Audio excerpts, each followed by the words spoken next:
dia e não esquece de participar com a nossa interação na rede social. Vai lá no Facebook do Manhã no Ar e deixa seu recadinho. Ainda há pouco fiz uma chamada para o programa de hoje e pedi para você marcar o seu crush, para você marcar lá o seu enamorado, né? Afinal de contas, hoje é dia dos namorados. Aproveita a rede social do Manhã no Ar para deixar o seu recadinho para a pessoa tão amada nesse dia especial. Você também pode sugerir por lá as suas reportagens, pode repassar para a gente denúncias flagrantes. É só interagir com a gente na rede social, vai na página do Manhã no Ar que eu estou te esperando.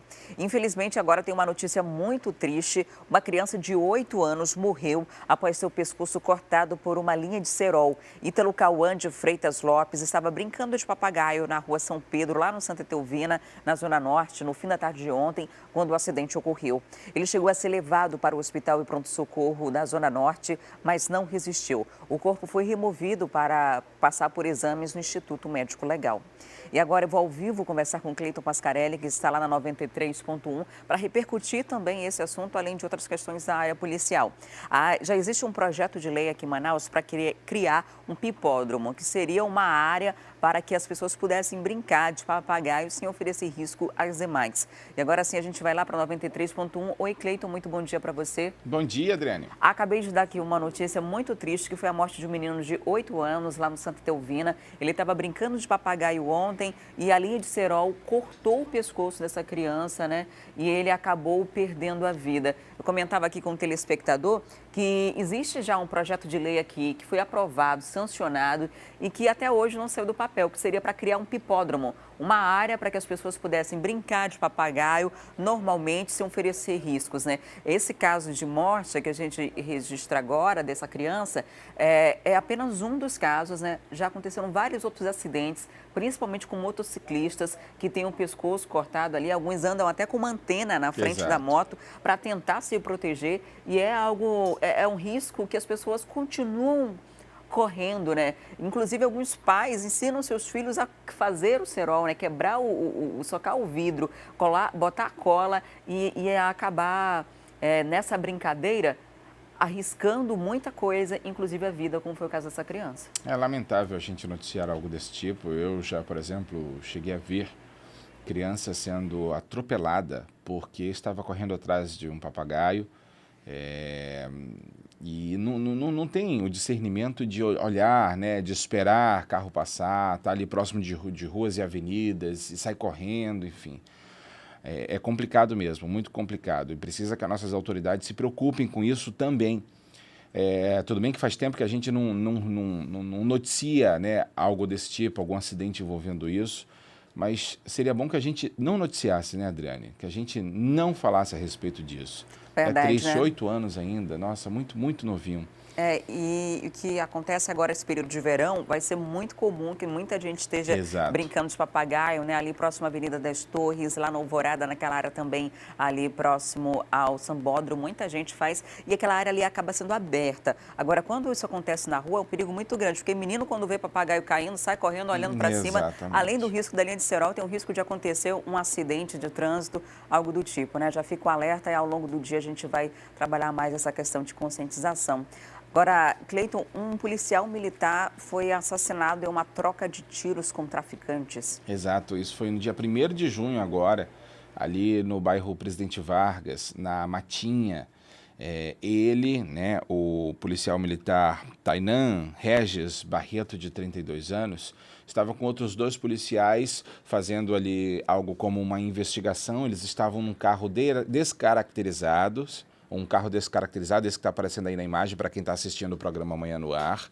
E a informação que a Polícia Militar deu é que eles estavam levantando informações sobre o tráfico de drogas naquela área. Vale lembrar que eles são policiais militares, estavam sem farda, estavam num carro descaracterizado.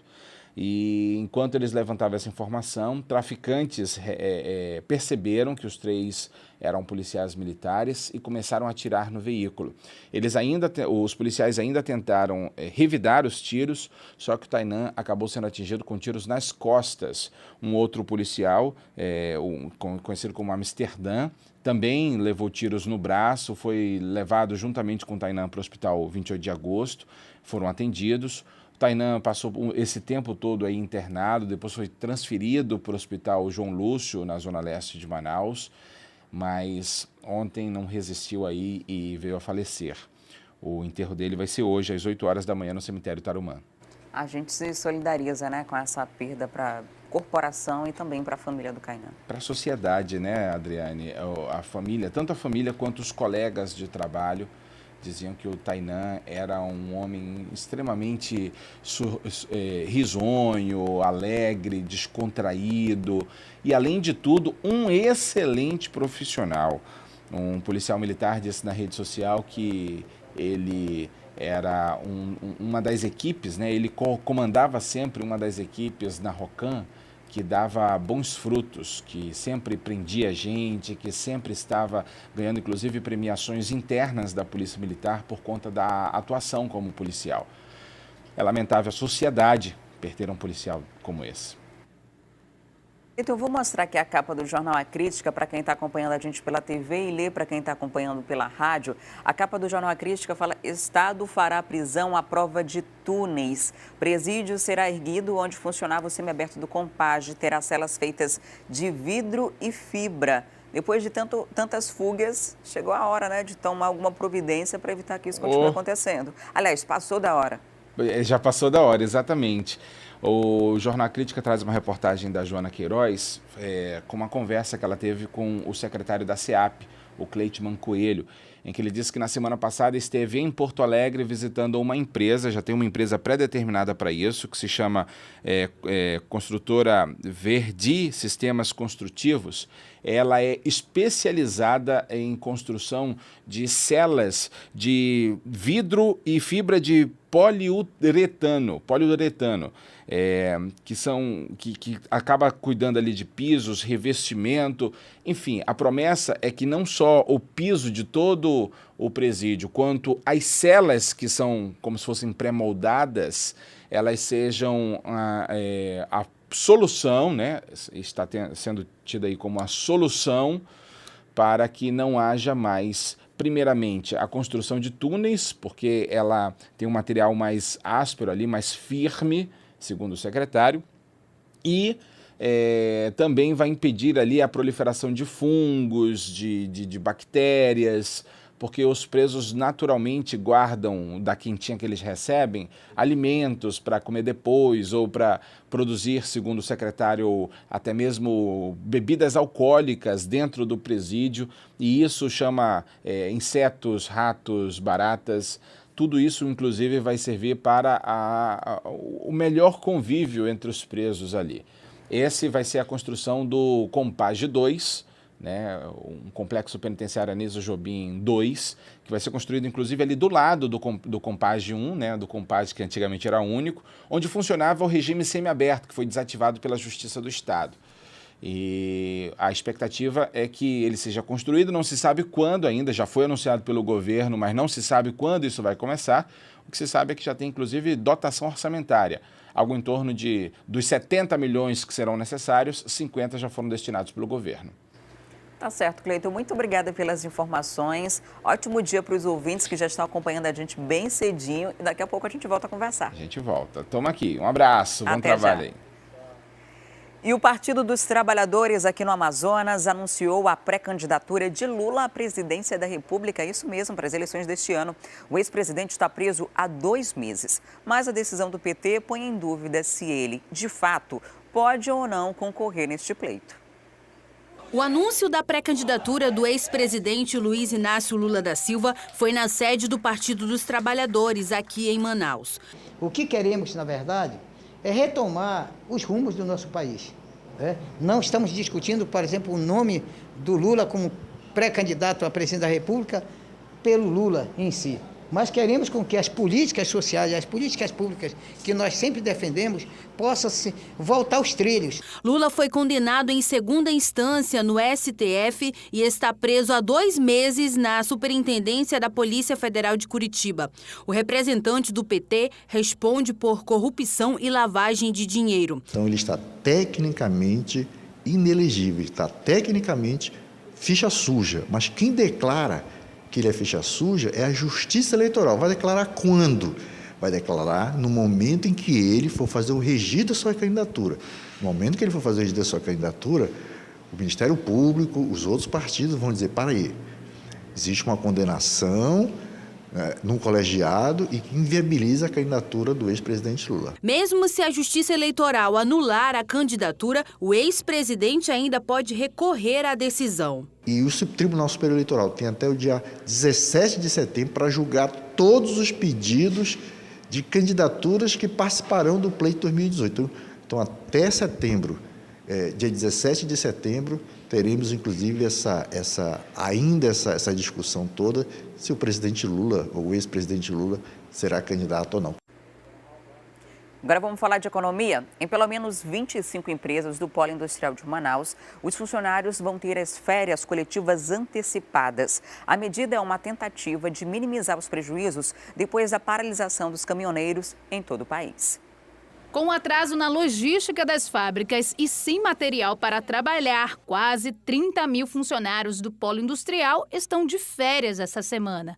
A folga de 10 dias tradicionalmente começa no fim de junho, mas este ano precisou ser antecipada. Eu acredito que seja o tempo que dá para regular os estoques das empresas e nós voltarmos a ter uma vida normal dentro do nosso ambiente fabril. O setor mais afetado foi o de duas rodas, mas algumas empresas do ramo de informática e eletroeletrônicos também ainda aguardam a chegada de componentes. O atraso na entrega aconteceu por conta da paralisação dos caminhoneiros. Algumas das fábricas só devem voltar a funcionar normalmente a partir do dia 25 de junho. Quando a empresa está programada, planejada, tudo tranquilo, mas quando isso acontece assim, fora de época, vamos dizer, então ela traz realmente, de qualquer forma, mas não é, como eu disse, é tentar fazer com que esse prejuízo seja o menor possível. E os donos de restaurantes de Manaus estão confiantes para hoje, o Dia dos Namorados. Em muitos estabelecimentos, as reservas estão esgotadas e a expectativa é de um aumento de 20% no número de clientes. A dona desse restaurante, que fica na Zona Norte, aposta nas promoções para vender bem no Dia dos Namorados. Nós vamos fazer um combo com os 3 principais pratos do restaurante e vamos dar um desconto bem legal aí para o casal que chega aí, vai ganhar um desconto bem legal. Para 2018, os empresários estão confiantes. A expectativa é que as vendas aumentem cerca de 20% em relação ao ano passado. O dia 12 de junho é considerada a segunda melhor data para o setor. Segundo a Associação Brasileira de Bares e Restaurantes do Amazonas, as reservas já estão esgotadas em mais da metade dos estabelecimentos. O Dia dos Namorados é uma noite tumultuada, né? Então, os restaurantes, alguns já estão com reservas fechadas, outros não fazem reserva, espera para aquele dia, outros fazem um dia anterior, para quem não quer aquele tumulto do dia em si dos namorados. Como neste restaurante que fica na Zona Oeste de Manaus, aqui não há mais vagas. A expectativa é bem grande, as reservas estão todas feitas já tem uns 2 dias. Muita gente ainda está procurando vaga, né? Já tem uma lista de espera bem grande. Além das 23 opções de pratos, tem também 12 tipos de drinks. A ideia é caprichar em cada detalhe para deixar a noite ainda mais romântica. E mais de 33 mil trabalhadores aqui do Amazonas ainda não sacaram o abono salarial do PIS ano base 2016. Ao todo, são mais de 24 milhões de reais que continuam esperando a retirada. E quem tem os detalhes sobre esse assunto é a Thea Morel, com quem eu converso agora ao vivo. Olá, Thea, muito bom dia para você. O prazo termina esse mês e teve muita gente aí que vacilou, podia ter sacado esse dinheiro e de repente ir num restaurante hoje à noite, comemorar o Dia dos Namorados. É verdade, podia ter sacado, viu, Adriane, esse dinheiro há bastante tempo, até porque esse abono salarial está sendo pago desde o ano passado, desde julho do ano passado. E nós temos aí pelo menos 11% das pessoas que têm direito a esse abono, isso só aqui no Amazonas, né? E essas pessoas não receberam o abono, não fizeram o saque disso aí, né? Esse pagamento, Adriane, vai acontecer até o dia 29 de julho de 2018, 29 de junho, está terminando esse mês ainda e o processo é muito simples. Tem muita gente que já recebeu esse abono, que já recebeu esse valor, né? E o processo é você ir até a agência bancária para fazer esse recebimento. Se você é contribuinte do PIS, você faz esse saque na Caixa Econômica Federal. Se você é contribuinte do PASEP, você faz esse saque no Banco do Brasil. Tem muita gente que já tem o cartão cidadão e cujo depósito ele é praticamente automático. Por isso que o número de pessoas que receberam é até relativamente grande, né? 89% dessas pessoas, 288 mil contribuintes, já receberam esse abono ao longo de 2017 e de 2018. Mas ainda tem muita gente para receber esse valor e, como você mesmo falou, Adriane, são 33.188 pessoas, 24 milhões e 190 mil reais que podem ser injetados na economia e que com certeza fazem diferença no bolso de muita gente. Até porque o abono salarial ele pode chegar até um salário mínimo, ou seja, até quase R$1.000. A gente está sempre repetindo aqui também as regras, né, os critérios para as pessoas que recebem esse abono. Esse abono é relativo ao ano de 2016, por isso que a gente está falando que tem muito tempo, teve muito tempo para essas pessoas receberem, né? As pessoas precisam ter contribuído aí com a carteira assinada com o PIS ou com o PASEP pelo menos 30 dias em 2016, ou seja, precisam ter tido a carteira assinada pelo menos 30 dias em 2016. Elas tinham que ter um salário base ali de pelo menos 2 salários mínimos durante esse tempo de contribuição. Pessoas com salários mais altos não recebem o abono salarial, né? Esse abono é justamente uma ajuda do governo federal, mas desde que você se enquadre nessas regras, você pode receber aí o valor. Se você trabalhou 30 dias apenas com a carteira assinada, referente a 1/12, que é um mês apenas em relação ao ano, se você trabalhou os 365 dias, vamos dizer assim, o ano inteiro, os 12 meses com a carteira assinada, aí você pode receber o valor do abono, que é de um salário mínimo. Quem quiser mais informações também, tem telefones onde você pode acessar para saber se você tem esse direito, informando o número do seu PIS ou do seu PASEP. Tem o 151, 158, que é o Alô Trabalho, aliás, 158 é o Alô Trabalho, e tem um telefone gratuito que é o 0800 726 0207. Então fica aí a lembrança para todo mundo, vai até 29 de junho, mas até para evitar aquela corrida ali nos bancos, né, principalmente na última semana, é melhor se apressar e logo procurar o seu abono, Adriane. E todo dinheiro é bem-vindo, né, Teia? Tá aqui o número para você ligar e consultar se tem ou não direito a esse benefício. Até daqui a pouco. E algumas pessoas, como crianças e idosos, têm direito a passagens gratuitas ou a meia passagem para viagens para outros municípios aqui do Amazonas. O serviço está disponível desde 2009, mas o problema é que muita gente ainda não sabe do acesso a esse benefício.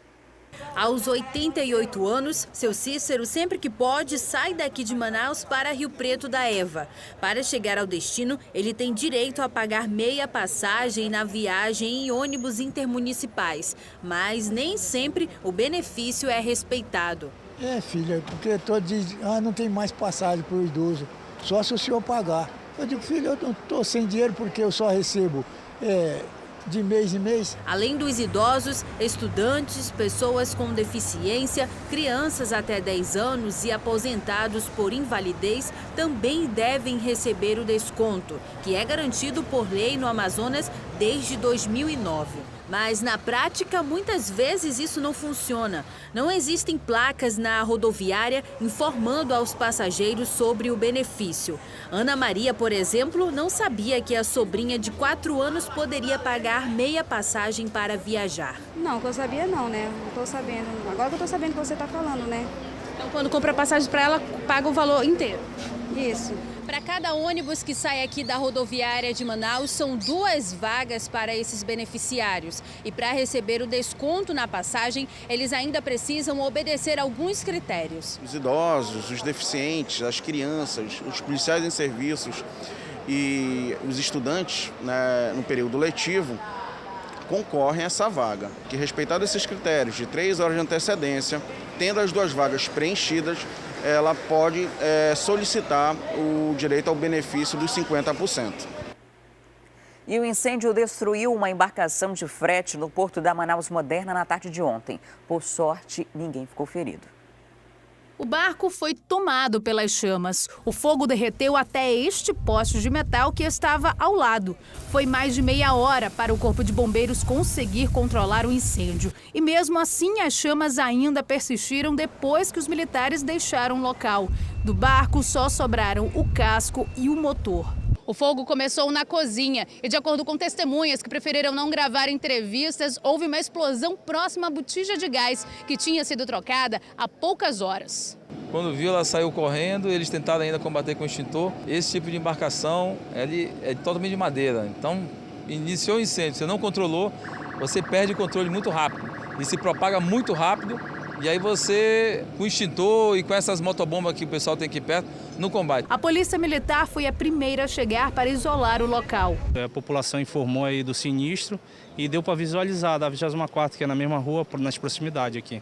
E com isso foi informado aí o CIOPS acionou a parte do bombeiro e foi deslocada a viatura para cá para fechar aqui o perímetro para isolar a área. Pelo menos 6 pessoas estavam dentro da embarcação quando tudo aconteceu, mas ninguém ficou ferido. O barco era usado para realizar frete para o interior do estado e gerava pelo menos R$10 mil por mês para os proprietários. Mano, o prejuízo foi alto, porque nosso barco foi em torno de 250 mil.